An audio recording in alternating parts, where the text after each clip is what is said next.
రెడ్డి గారు. ధన్యవాదాలు అధ్యక్ష. ఈరోజు మన ఎన్నికల హామీలో భాగంగా 6 గ్యారెంటీ పథకాలలో అతి ప్రధానమైన పథకం ఈ గృహజ్యోతి పథకం అధ్యక్ష. దాన్ని ఎంతో ప్రతిష్టాత్మకంగా మన ప్రభుత్వం అమలు చేస్తున్నందుకు నా నియోజకవర్గ ప్రజల తరపున గౌరవ మంత్రి గారికి, గౌరవ ముఖ్యమంత్రి గారికి నేను ప్రత్యేకంగా ధన్యవాదాలు తెలియజేస్తా ఉన్నా. ఎందుకంటే ఈ పథకం పట్ల ఎంతోమంది పేద కుటుంబాలు ఈరోజు లబ్ధి పొందుతూ ఉన్నారు. ముఖ్యంగా గతంలో నెల అయిందంటే కరెంటు బిల్లుల కోసం ఇండ్ల చుట్టూ తిరిగితే ముఖ్యంగా ఇంట్లో ఉన్న మహిళలు ఎక్కడ కరెంటు కట్టేస్తారు అనే ఆలోచనతోన భయపడేవాళ్ళు. ఎక్కడో అప్పు తీసుకొచ్చైనా కరెంటు బిల్లులు కట్టే పరిస్థితి. కరెంటు బిల్లులు కట్టకపోతే ఎంబడే డిస్కనెక్ట్ చేయడం వల్ల వాళ్లకు ఎన్నో ఇబ్బందులు ఎదుర్కొన్న పరిస్థితులు మనం గతంలో చూసినాం. ఈరోజు అదే కాకుండా ఇన్ టైంలో కట్టకపోతే వాళ్లకు పెనాల్టీలు వేసిన సందర్భాలు కూడా గత ప్రభుత్వంలో మనం చూసాం అధ్యక్ష. ఈరోజు గతంలో డాక్టర్ వైఎస్ రాజశేఖర రెడ్డి గారు ముఖ్యమంత్రిగా ఉన్నప్పుడు మనము రైతులకు ఉచిత కరెంట్ ఇచ్చినాము. ఈరోజు గౌరవ ముఖ్యమంత్రి రేవంత్ రెడ్డి గారి నాయకత్వంలో ఈరోజు గృహాలకు కూడా ఉచిత కరెంట్ ఇస్తున్న ప్రభుత్వం మన ప్రజా ప్రభుత్వం అని చెప్పేసి ఈ సందర్భంగా తెలియజేస్తా ఉన్నా అధ్యక్ష. అయితే ఇక్కడ కొన్ని చిన్న చిన్న టెక్నికల్ ఇష్యూస్ ఉన్నాయి అధ్యక్ష. అంటే ఈ జీరో బిల్లు ఇంప్లిమెంటేషన్లో ఇన్ఫాక్ట్ మనము ఆ రోజు ప్రజాపాలనలో భాగంగా ఈ జీరో బిల్లుకు సంబంధించి ప్రజాపాలనలో దరఖాస్తులు స్వీకరించడం జరిగింది అధ్యక్ష. చాలా మంది అప్లికేషన్స్ పెట్టుకున్నారు అధ్యక్ష. బేస్డ్ ఆన్ ది అప్లికేషన్సే మనము అర్హత గల వ్యక్తులకు ఈ స్కీము ఇంప్లిమెంట్ చేస్తున్నాం అధ్యక్ష. కానీ కొన్ని సందర్భాల్లో ఏమైతుందంటే అధ్యక్ష, అప్పుడు కొందరు మిస్ అయిన వాళ్ళు ఇప్పుడు మళ్ళీ దరఖాస్తు పెట్టుకునే అవకాశం లేకుండా పోయింది అధ్యక్ష. దాన్ని మీ ద్వారా గౌరవ మంత్రి గారిని రిక్వెస్ట్ చేస్తా ఉన్నా, ఎవరైనా నిజంగా అర్హత గల వ్యక్తులు మిస్ అయి ఉంటే వాళ్ళకు అవకాశం కల్పించాలని కోరుతా ఉన్నా.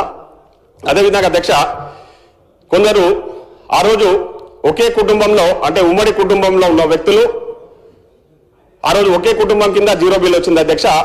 తదనంతరం వాళ్ళు వేరుపడ్డ తర్వాత వాళ్లకు మనము ఎంతో ప్రతిష్టాత్మకంగా చేపట్టిన రేషన్ కార్డ్స్ కూడా సపరేట్ అందజేయడం జరిగింది. ఆ రేషన్ కార్డు సపరేట్ వచ్చిన వాళ్ళకి మళ్ళీ సపరేట్ అంటే వాళ్ళు వేరే గృహంలో ఉంటూ సపరేట్ రేషన్ కార్డు తీసుకున్న వాళ్లకు అవకాశం కల్పించడానికి ఈరోజు మనము అవకాశం ఇవ్వాలని చెప్పేసి మీ ద్వారా గౌరవ మంత్రి గారిని కోరుతా ఉన్న అధ్యక్ష.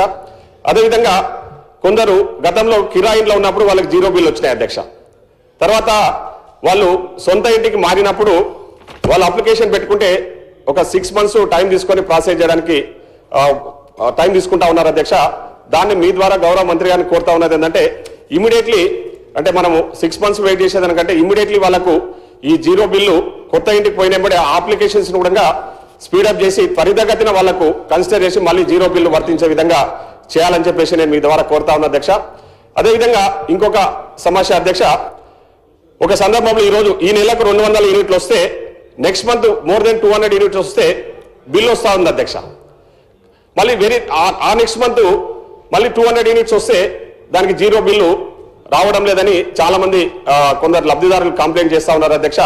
ఇవన్నీ కూడా చిన్న చిన్న టెక్నికల్ ఇష్యూస్, కానీ దానివల్ల సామాన్యులు ఇబ్బంది పడతా ఉన్నారు. కాబట్టి వారిని ఈ టెక్నికల్ ఇష్యూస్ అన్ని కూడా రిజాల్వ్ చేయాల్సిందిగా మీ ద్వారా గౌరవ మంత్రి గారిని కోరుతా ఉన్న అధ్యక్ష.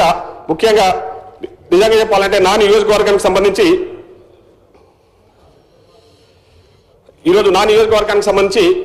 ఈరోజు దాదాపు 62,000 కుటుంబాలు ఉంటే అధ్యక్ష, దాంట్లో 46,000 కుటుంబాలు ఈ జీరో బిల్లును అప్లికేషన్ పెట్టుకుంటే అవన్నీ కూడా కన్సిడర్ చేసి 46,000 కుటుంబాలకు ఈరోజు మనం ఈ 200 యూనిట్స్ ఉచితంగా ఇస్తున్నాం అధ్యక్ష. అంటే దాదాపు 90% ప్రజలకు ఈరోజు నా నియోజకవర్గంలో జీరో బిల్లు అందుతున్నందుకు చాలా మంది చాలా సంతోషంగా ఉన్నారని కూడా నేను ఈ సందర్భంగా నా నియోజకవర్గ ప్రజల తరఫున మీ ద్వారా గౌరవ మంత్రి గారికి చెప్తా ఉన్నా.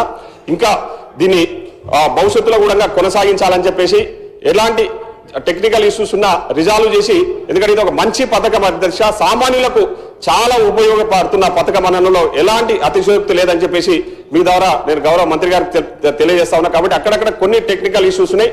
ఈ టెక్నికల్ ఇష్యూస్ రిజాల్వ్ చేసి దీన్ని ఇంకా పటిష్టవంతంగా అమలు చేసే విధంగా ప్రభుత్వం చర్యలు తీసుకోవాలి. ఎందుకంటే ఈ పథకం విషయంలో ఈరోజు చాలా ఇప్పుడు సామాన్య ప్రజలు మాత్రం చాలా సంతోషంగా ఉన్నారు అనడంలో ఎలాంటి, ఎందుకంటే మనం కొన్ని పథకాల గురించి చెప్తా ఉన్నాం అధ్యక్ష, సన్న బియ్యం గురించి చెప్తా ఉన్నాం, జీరో బిల్లు గురించి చెప్తా ఉన్నప్పుడు చాలా రెస్పాన్స్ వస్తా ఉంది పబ్లిక్ లో నుంచి. అరే మంచి పథకం, మాకందరు కూడా చాలా సంతోషంగా ఉంది, నెల తిరిగినప్పుడే ఇంతకుముందు గతంలో ఇబ్బంది పడతా ఉన్నాం, ఇప్పుడు ఆ ఇబ్బందులు లేకుండా మేము ముందుకు పోతా ఉన్నామని చెప్తా ఉన్నారు. కాబట్టి నేను ఈ సందర్భంగా గౌరవ మంత్రి గారిని, ప్రభుత్వాన్ని కూడా ఈ సందర్భంగా నేను అభినందిస్తూ ఈ టెక్నికల్ ఇష్యూస్ రిజాల్వ్ చేయాల్సిందిగా మీ ద్వారా ప్రభుత్వాన్ని కోరుతా ఉన్నా అధ్యక్ష.